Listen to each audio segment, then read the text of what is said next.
petite vidéo du soir.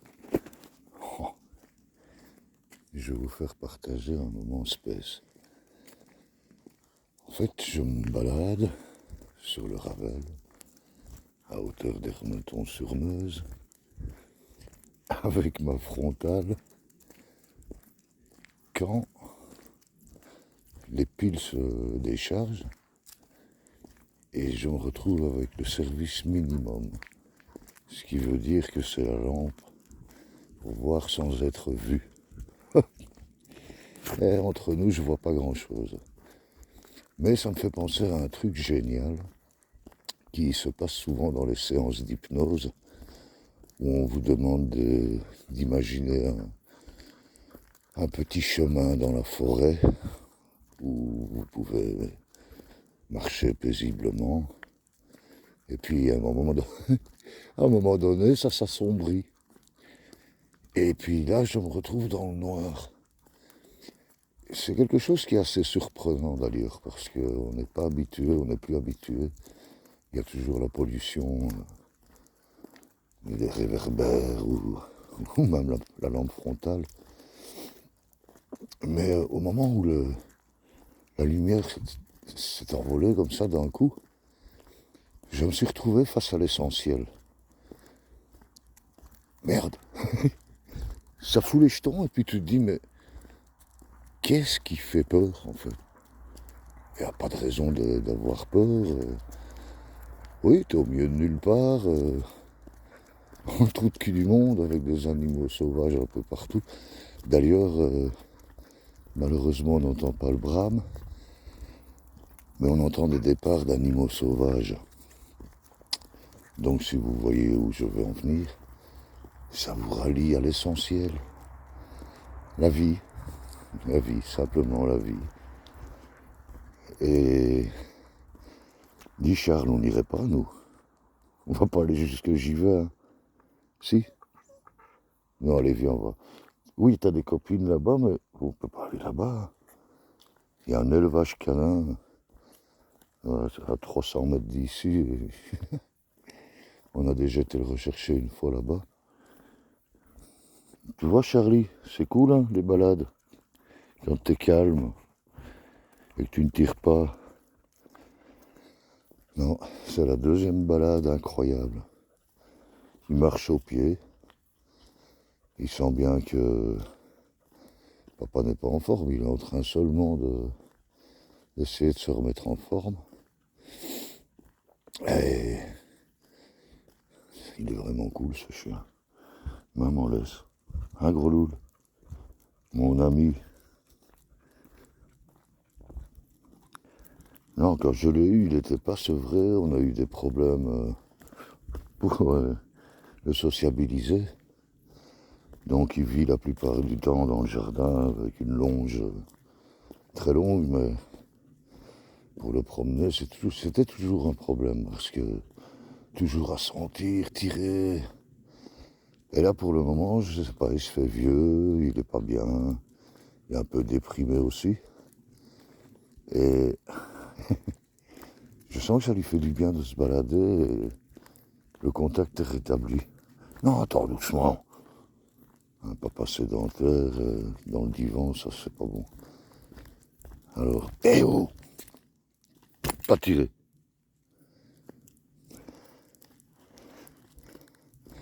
Donc voilà, cette petite balade. Non, mais c'est bien comique. Parce que là, on sait pas où on va, en fait. Un peu comme dans la vie. Et dans la vie, on se fait des mourons parfois parce que on n'a pas prévu un truc et en fait, on se rend compte que quand on a une vie où on ne fait rien que nos habitudes, et à un moment donné, on a un accident de la vie. Et puis cet accident de la vie te fait réfléchir sur plein de choses. Moi, j'étais spectateur de la vie pendant plusieurs années, grâce ou à cause, au choix. Nombreuses crises, des poussées de Crohn. À un moment donné, ça m'a pourri la vie parce que on attend quelque chose de la vie. Quand on est actif, on a 25 ans, on brûle, comme dirait mon père, je brûlais la chandelle par les trois bouts. Et puis cet accident de la vie m'a tellement chamboulé, j'ai perdu tous mes repères. J'ai pensé à blinder de fois, passer l'arme à gauche. Mais j'avais pas le courage, je sais pas, c'est l'amour de la famille, les amis. Chaque fois que j'allais enterrer quelqu'un, ça me faisait une douleur énorme. Et je voulais pas que quelqu'un souffre comme ça à cause de moi, quoi. Donc j'ai résisté, mais ça n'avait pas de sens. Ça n'avait pas de sens parce que j'étais devenu d'une extrême violence, je ne supportais plus rien. Rien, c'était... Je trouvais mon sort injuste, que la vie n'a plus de sens. Tu perds tout, enfin... Ouais, c'est la tornade qui passe dans ta vie. Et puis bon, tu dis merde quoi, tu attends 25 ans, il va rester combien? Au bas mot 50 ans encore à vivre. Mais dans cet état, c'est pas possible. Donc, pour essayer de calmer mon extrême violence, j'ai pris le chemin de la psychothérapie, qui a duré 4 ans. J'ai jamais compris, enfin si à la fin, quand j'ai demandé si ça valait la peine de continuer, quoi. Et apparemment, c'était une bonne question, parce que c'est que j'avais repris ma lucidité. C'est bon, faut pas croire, c'est pas un claquement de doigts ou quelques séances. Il y a des moments où je me suis retrouvé agoraphobe. Ça a duré 3 mois. En pleine fête de Wallonie, obligé de me cacher, j'avais peur des gens. C'est pas facile quand t'es musicien. Heureusement, les crises, elles s'arrêtaient quand je devais aller jouer. Mais même chez moi, alors que je recevais beaucoup de gens, je commençais à me méfier, je devenais parano. Oula, ça a duré 4 ans de thérapie. Et bon, sur les 4 ans, il y a eu la séparation avec ma compagne. Je la comprends, je me supportais déjà pas moi-même. Et c'était abominable pour tout le monde. C'était un funambule qui refuse d'ouvrir les yeux, quoi. Il n'a même pas de balancier. Et il vit quand même à 200 à l'heure, mais c'est pas possible. Donc, ouais, la première thérapie, ça m'a calmé un peu. Mais c'était pas encore ça, quoi. C'était... Ouais, je ne m'étais pas autorisé le bonheur, en fait. Donc, la deuxième thérapie, c'était pour m'ouvrir au bonheur. J'avais déjà voyagé quelques fois. Mais là, j'étais parti au Sénégal, tombé amoureux du pays, d'une fille du pays. Ça a fini par un mariage, un enfant. Mais toujours pas compris, mais je ne comprenais pas comment il fallait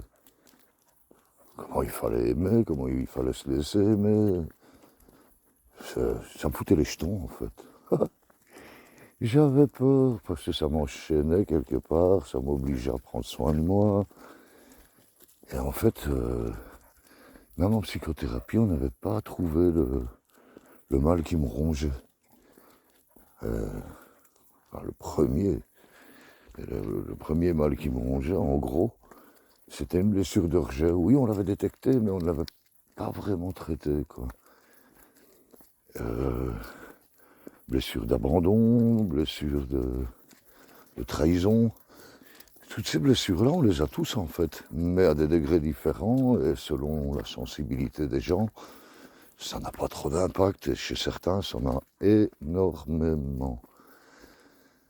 Ça peut développer des psychoses qui vont jusqu'à pousser les gens au suicide ou au meurtre, par incompréhension de ce qui se passe dans leur vie, on ne supporte plus le mec, la personne qu'on est, on n'a plus aucun contrôle, on se barre en live. Et puis on croit qu'avec la psychothérapie, on va pouvoir régler tout, mais en fait non. On gère, et puis on contrôle. Et puis on devient un être contrôlant, on veut que tout soit, si pas parfait, je vais pas dire qu'on devient égocentrique, mais très égoïste en fait. On pense avant tout à se protéger des tensions nerveuses, des conflits. On sait où ça mène, donc on ne peut pas entretenir ça. Et on n'a que ça comme arme en fait. On se protège par la fuite ou alcool, drogue, comportement excessif. Enfin, tout ce qui pousse à... je sais pas quoi. Je sais pas, ressentir la vie ou une connerie en tout cas.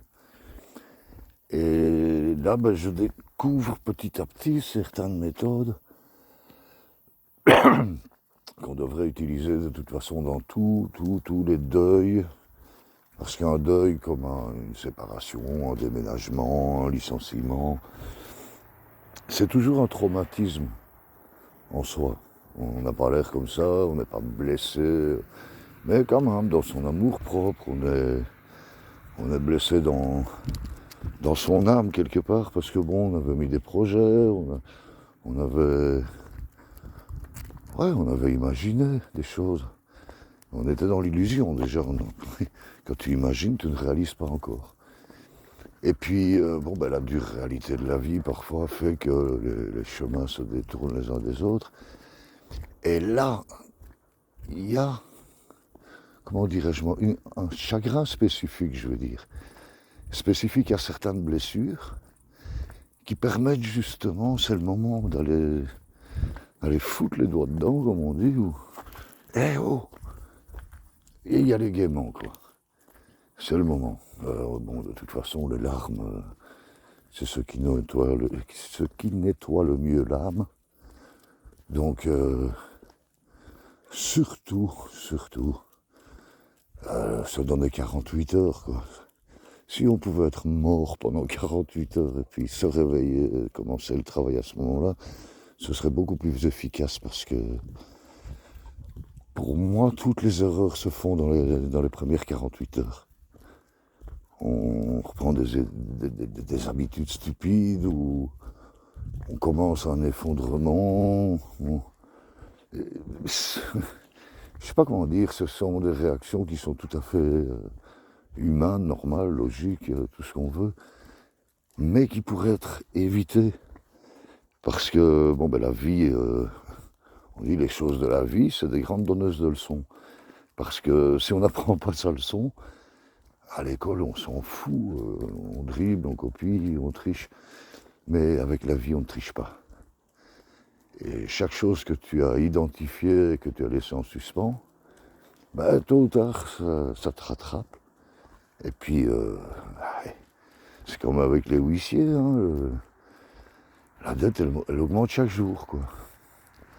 Donc, il y a un moment donné où, de toute façon, soit tu t'effondres et tu y vas pour le compte, et puis là, tu es pris en charge par un service psychologique, psychiatrique, tout ce qu'on veut. Mais, franchement, je crois que c'est un tête-à-tête avec soi-même. J'ai fait l'expérience, je ne savais pas me regarder dans un miroir, et puis, depuis que je me suis rasé la moustache et la barbe, je suis beaucoup plus souvent confronté au miroir. Et bonne nouvelle, en gros, on s'est réconcilié.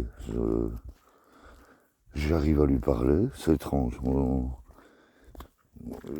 J'avais lu pas mal de choses là-dessus, j'ai regardé quelques vidéos, et chaque fois que je voulais essayer, je sais pas, je fondais en larmes ou...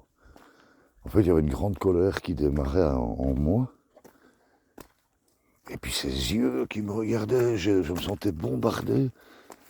Et je n'arrivais pas à décoller mon regard de ce regard noir qui me jugeait, je ne sais pas comment expliquer. En fait, j'étais vraiment très mal. Donc, j'ai abandonné. Aïe, j'ai abandonné l'expérience parce que c'était trop lourd en fait. Et puis là, dernièrement, j'avais fondu en larmes et je me suis retrouvé face à mon miroir, sans le vouloir. Et quand j'ai vu les yeux de ce type, dans l'état où il était, quelque part j'avais l'impression qu'il était plus triste, plus malheureux que moi. Et je sais pas, c'était troublant, comme si j'avais envie de le prendre dans mes bras. Et là, les deux visages se sont transformés de la même douleur en fait. Là, il n'y avait pas de compassion, quoi. C'était vraiment de la douleur. Je lui ai demandé pardon.